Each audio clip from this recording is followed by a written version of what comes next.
Hi, and welcome to another edition of Pinstriped Weekly on YesNetwork.com. I'm Joe Auriemma.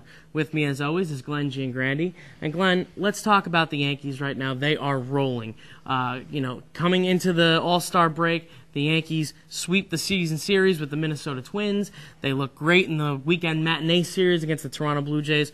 What are the Yankees doing so right now? Well, first off, they've been winning games in all kinds of fashion. It doesn't matter. Blowouts, close games, walk-offs. You name it, the Yankees have done it. Now, I think we always expected the offense to come around. When you look at the brand names in the lineup, it's kind of hard to have imagined them slumping the whole year. But to me, the big thing over this current run, the pitching. Since June 14th, the Yankees with an even 3 ERA, the best in baseball. The bullpen's been even better with a 1.67 mark. Everything's really just hitting on all cylinders for the team. And one thing that's really been great about this team this year, Glenn, is in the fact that when somebody's struggling offensively, pitching, defensively, somebody else just steps in and picks up the slack. You look at Brian Bruni, he came back, he was struggling. Phil Hughes, he goes right into that 8th inning role, and man, he's been just tremendous in that spot.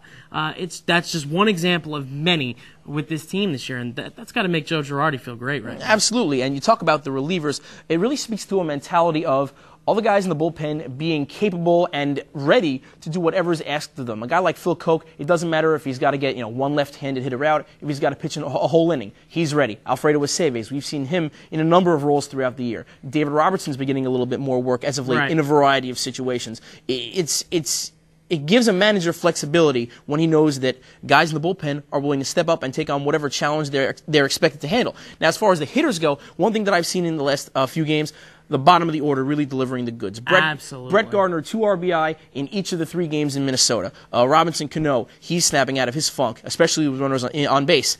And even though he's no longer on the team, Francisco Cervelli, he was giving the team some great production out of the bottom of the order.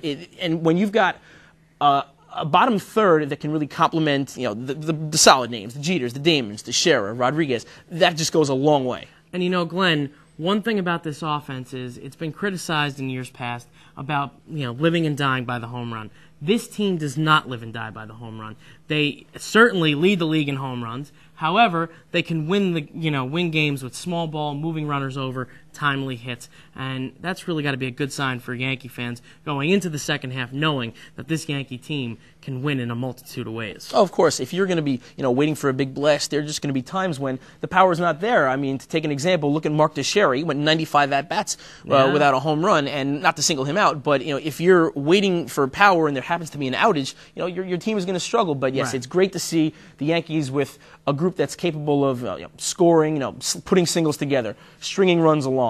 We saw a few innings in Minnesota where they scored runs without even putting a multitude of hits on the board. So it really makes them a more flexible lineup. All right, Glenn. Well, the second half is upon us right now. The Yankees are right there in the division lead with the Boston Red Sox. What do they need to do to not only propel themselves to a postseason berth, possibly win the AL East, but what do they need to do to compete and possibly go for a 27th title in the second half? Do they need to make any moves? Are they going to be buyers at the July 31st deadline? What does this team need to do? Well, first off, I think this team definitely could use an outfielder. Left to right, you've got Johnny Damon. He's a bit of an adventure out in left. Brett Gardner, to say the least.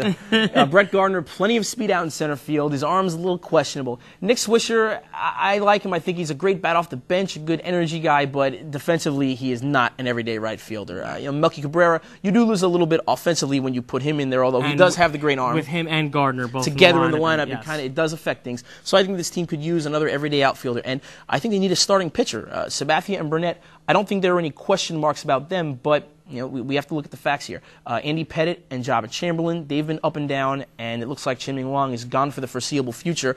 That's an open rotation spot right there. Now, the thing is, if they get to the playoffs, you only really need 4 starters. So Pettitte's going to be a given along with Sabathia and Burnett. Right. So they really only need 1 starting pitcher, in my opinion. And if Jabba Chamberlain continues to struggle during the regular season, he'll probably be just put in the bullpen when the making that bullpen even more formidable than it already is right now. Exactly. So come October, he could be there regardless of what he does here on out in the regular season. But to get to the postseason, I think the Yankees could definitely use another starting arm.